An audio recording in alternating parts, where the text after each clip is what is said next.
Supreme court ने maternity benefit पर एक बहुत बड़ा फैसला सुनाते हुए सामाजिक सुरक्षा संहिता 2020 के एक प्रावधान को रद्द कर दिया है। तो अब यहां पर क्या प्रावधान है जिसको खत्म किया गया है और क्या नए बदलाव जो है, क्या नई व्याख्या सुप्रीम कोर्ट की तरफ से दी गई है, आज हम उस पर बात करने वाले हैं। तो चलिए साथियों, मेरा नाम है अक्षय और आपका स्वागत है दृश्य आईएएस चैनल की इस नई वीडियो में।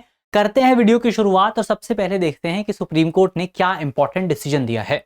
सबसे पहले अगर आप देखें, सुप्रीम कोर्ट ने हाल ही में निर्णय दिया कि सामाजिक सुरक्षा संहिता 2020 की धारा 64 जो है, सेक्शन 60 क्लॉज 4 जो है, इसको असंवैधानिक डिक्लेयर कर दिया गया, अनकॉन्स्टिट्यूशनल डिक्लेयर कर दिया गया है। ये धारा केवल उन दत्तक माताओं को, यानी कि वो माताएं जो कि किसी बच्चे को अडॉप्ट करती हैं, उनको क्या कहा जाता है? दत्तक माताएं कहा जाता है। तो उन दत्तक माताओं को मैटरनिटी लाभ देने की बात करता था जिनके बच्चों की उम्र जो है वो 3 महीने या उससे कम हुआ करती थी। अभी इस पर हम आगे बात करेंगे, इसको चिंता मत करिए। अगर आपको ये समझ में नहीं आया है तो आगे समझ में आ जाएगा। कोर्ट ने अब ये कहा है कि दत्तक मां को बच्चे की उम्र की परवाह किए बिना 12 सप्ताह का मातृत्व अवकाश प्राप्त होना चाहिए। यानी कि कोर्ट ने ये जो प्रोविजन था, इस सेक्शन में जो प्रोविजन था, इसको स्ट्राइक डाउन कर दिया है और इसको स्ट्राइक डाउन करते हुए एक नई व्याख्या जो है वो कोर्ट की तरफ से प्रदान की गई है, जिस पर हम डिटेल से बात करेंगे कि क्या नई व्याख्या जो है वो सुप्रीम कोर्ट ने प्रदान की है। चलिए उस पर थोड़ा सा डिस्कशन करते हैं, लेकिन उससे पहले आपके लिए एक बहुत इंपॉर्टेंट सूचना है, एक बहुत जरूरी सूचना है। अगर आप यूपीएससी की तैयारी कर रहे हैं, अगर आपका कोई दोस्त है, कोई साथी है जो यूपीएससी की तैयारी कर रहा है, तो हम आपके लिए एक बहुत ही शानदार कोर्स लेकर के आए हैं जिसका नाम है studio GS foundation live online course. ये एक फाउंडेशन कोर्स है जिसमें बेसिक से लेकर के एडवांस तक सारी चीजें, चाहे आपके प्रीलिम्स के सब्जेक्ट हों, चाहे आपके मेंस के सब्जेक्ट हों, सारे सब्जेक्ट यहां पर बेसिक से लेकर के एडवांस तक डिटेल तरीके से कवर किए जाएंगे। ये ऑनलाइन कोर्स है, यानी कि आप अपनी सहूलियत के मुताबिक कभी भी कहीं से भी रह करके पढ़ाई कर सकते हैं। इस कोर्स का प्राइस जो है वो बहुत कम है, मात्र 34,999 रुपए में पूरा कोर्स आपको मिल जाएगा। और इसमें भी अगर आप डिस्काउंट चाहते हैं, इसमें भी अगर आप प्राइस चाहते हैं और कम होना चाहिए, तो आप जो है हमारे इस कोड का इस्तेमाल कर सकते हैं। ये कोड आपके सामने लिखा हुआ है, कोड है AKSHAY। कैपिटल लेटर्स में इस कोड का इस्तेमाल करिएगा, इसमें आपको और ज्यादा डिस्काउंट जो है वो प्राप्त हो जाएगा। इसके अलावा ये कोर्स अलग अलग मीडियम में मौजूद है। हिंदी मीडियम में कोर्स आपको मिलेगा, इंग्लिश मीडियम में है और इंग्लिश मीडियम में भी कोर्स आपको मिल जाएगा। और इसके साथ साथ आप इसमें ईएमआई की सुविधा भी प्राप्त कर सकते हैं, यानी कि कोर्स में अगर आप एक साथ पेमेंट नहीं कर पाएंगे तो हर महीने आप कुछ पेमेंट करके इस पूरे कोर्स को प्राप्त कर सकते हैं। कोर्स में हमने देखा कि लगभग 1250 प्लस घंटों की कक्षाएं आपको मिलेंगी, 14 महीने तक आपके क्लासेस चलेंगी और 18 महीने तक आप क्लासेस को देख पाएंगे। इसमें भी आपको 2 साल तक का करंट अफेयर का फ्री एक्सेस मिलेगा। तो कोर्स खत्म होने के बाद भी आपकी करंट अफेयर की जो तैयारी है वो तैयारी उसी तरीके से चलती रहेगी। तो अगर आपको कोर्स ज्वाइन करना है तो वीडियो के डिस्क्रिप्शन में आपको लिंक मिलेगा, वहां से आप कोर्स को ज्वाइन कर सकते हैं और या फिर आप हमारे नंबर पे भी कॉल कर सकते हैं 8750187501।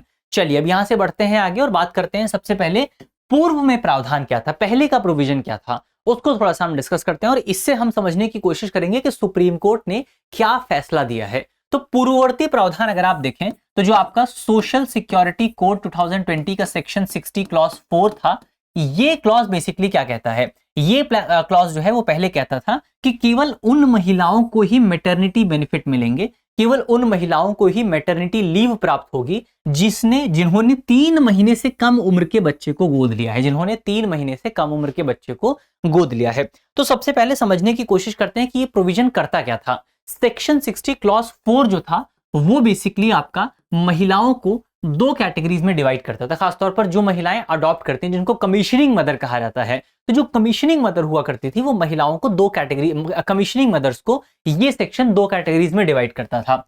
एक तरफ आपका वो महिलाएं थी, वो कमीशनिंग मदर्स थी जिनके बच्चे की उम्र, जिन्होंने बच्चे को जो अडॉप्ट किया है वो उम्र 3 महीने से कम थी, बच्चे की उम्र जो है वो 3 महीने से कम हुआ करती थी। और एक तरफ वो माताएं थी, वो कमीशनिंग मदर थी जिनके बच्चे की उम्र 3 महीने से ज्यादा हुआ करती थी। तो अब ये प्रोविजन ये कहता था कि ये जो महिलाएं हैं, इन महिलाओं को मैटरनिटी बेनिफिट प्राप्त होंगे, इन महिलाओं को मैटरनिटी बेनिफिट प्राप्त होंगे, लेकिन इन महिलाओं को मैटरनिटी बेनिफिट प्राप्त नहीं होंगे। क्यों प्राप्त नहीं होंगे? क्योंकि बेसिकली इनके बच्चे की जो उम्र है, इन्होंने जिस बच्चे को गोद लिया है उसकी उम्र 3 महीने से ज्यादा है। मैटरनिटी बेनिफिट का मतलब यह है कि बेसिकली आपका महिला को कुछ ऐसे बेनिफिट्स दिए जाते हैं प्रेगनेंसी के दौरान या जब बच्चा गोद लिया जाता है, जिससे उसकी जो जिम्मेदारियां हैं उन जिम्मेदारियों को थोड़ा बहुत कम किया जा सके।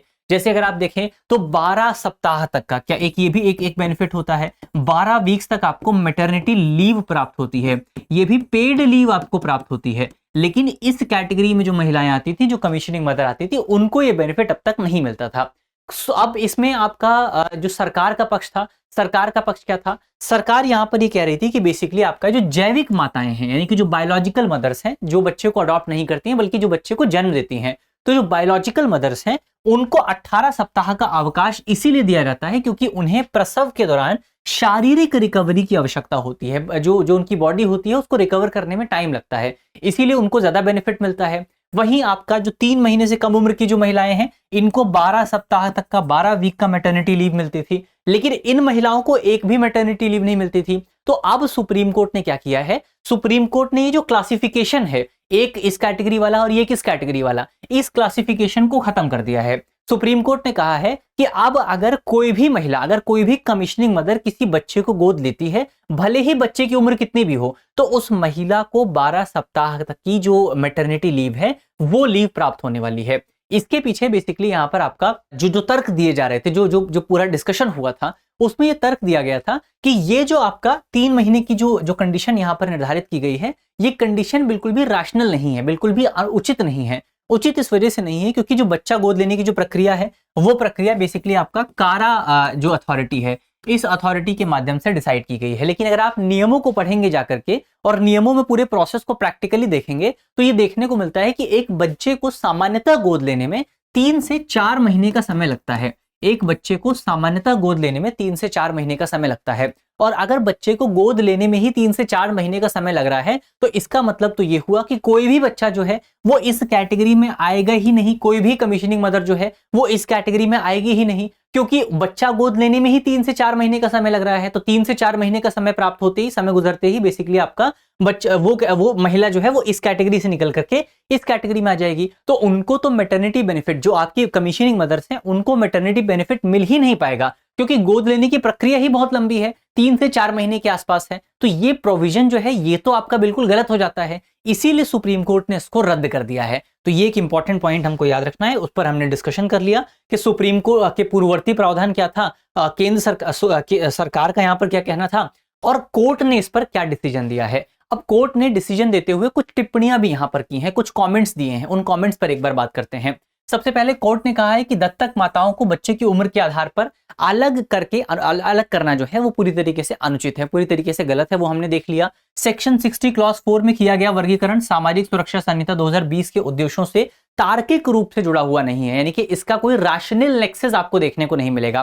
दरअसल जब आप भारतीय संविधान को पढ़ेंगे तो आपको आर्टिकल 14 में राइट टू इक्वालिटी का प्रोविजन देखने को मिलेगा, पर राइट टू इक्वालिटी के प्रोविजन को कुछ सिचुएशंस में वॉयलेट किया जा सकता है। वॉयलेट तब किया जा सकता है जब आपको जब आप क्लासिफिकेशन कर रहे हो तो वहां पर आपको कोई रैशनल नेक्सस देखने को मिलता है। लेकिन कोर्ट का कहना यह है कि यहां पर कोई भी रैशनल नेक्सस मौजूद नहीं है क्लासिफिकेशन का, यानी कि आप जो है लोगों में वर्गीकरण तो कर रहे हैं, लोगों को अलग अलग करके तो देख रहे हैं, लेकिन अलग अलग करने की वजह से कोई ज्यादा कोई उचित प्रोविजन जो है, कोई उचित बेनिफिट जो है वो यहां पर प्राप्त नहीं हो रहा है। तो ऐसे में ये पूरी तरीके से अतार्किक है, पूरी तरीके से असंवैधानिक है। कोर्ट ने कहा है कि दत्तक बच्चे के लिए, यानी कि जिस बच्चे को गोद दिया जाता है, अडॉप्टेड चाइल्ड के लिए मातृत्व देखभाल की आवश्यकता उम्र पर निर्भर नहीं करती है। यानी कि मान लीजिए किसी बच्चे की उम्र 3 महीने नहीं है, किसी बच्चे की उम्र 4 महीने है, तो क्या 4 महीने के बच्चे को लाभ की जरूरत नहीं, क्या 4 महीने के बच्चे को देखभाल की जरूरत नहीं है? अगर 2 महीने के बच्चे को देखभाल की जरूरत है तो 4 महीने के बच्चे को भी देखभाल की जरूरत है।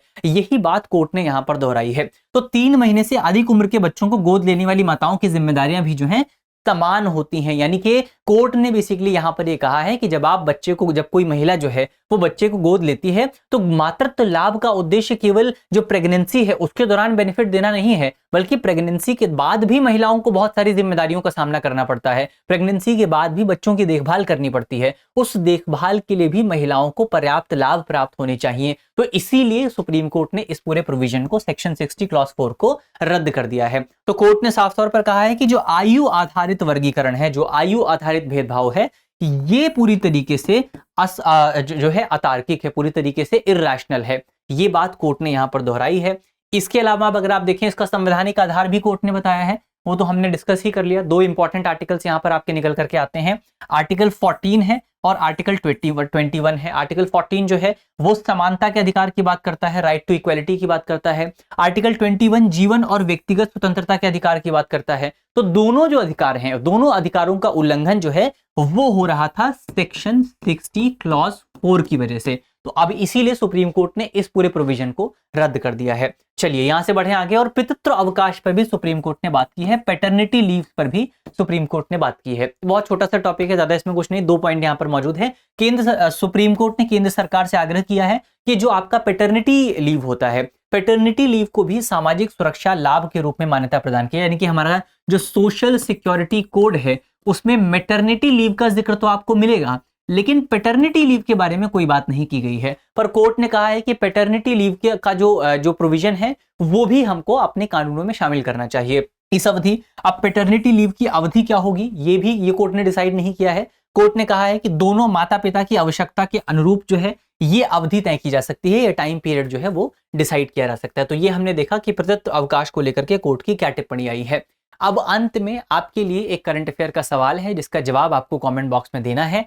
सवाल में आपसे पूछा गया है कि निम्नलिखित में से कौन सा प्राधिकरण भारत में बच्चों की गोद लेने की प्रक्रिया को नियंत्रित करता है। हमारे ऑप्शन है, ऑप्शन ए राष्ट्रीय महिला आयोग, ऑप्शन बी केंद्रीय दत्तक ग्रहण संसाधन प्राधिकरण, ऑप्शन सी बाल कल्याण समिति, ऑप्शन डी विधि आयोग। तो इसका सही जवाब क्या होगा वो आपको जल्दी से कमेंट बॉक्स में बताना है। और मुझे उम्मीद है कि इस वीडियो में हमने जितने भी इंपॉर्टेंट टॉपिक डिस्कस किए हैं वो टॉपिक आपको समझ में आए होंगे। अगर आपको वीडियो अच्छी लगी है तो वीडियो को लाइक कीजिएगा, वीडियो को शेयर कीजिएगा अपने दोस्तों के साथ, अपने साथियों के साथ, और अगर आप हमारे चैनल पर नए हैं तो चैनल को सब्सक्राइब करना मत भूलिएगा। मिलते हैं आपसे अगली वीडियो में, तब तक के लिए अपना ख्याल रखिए, ध्यान रखिए, पढ़ते रहिए। धन्यवाद। अब एग्जाम की तैयारी को और बेहतर करने के लिए हमारे चैनल को लाइक, शेयर और सब्सक्राइब करना ना भूलें।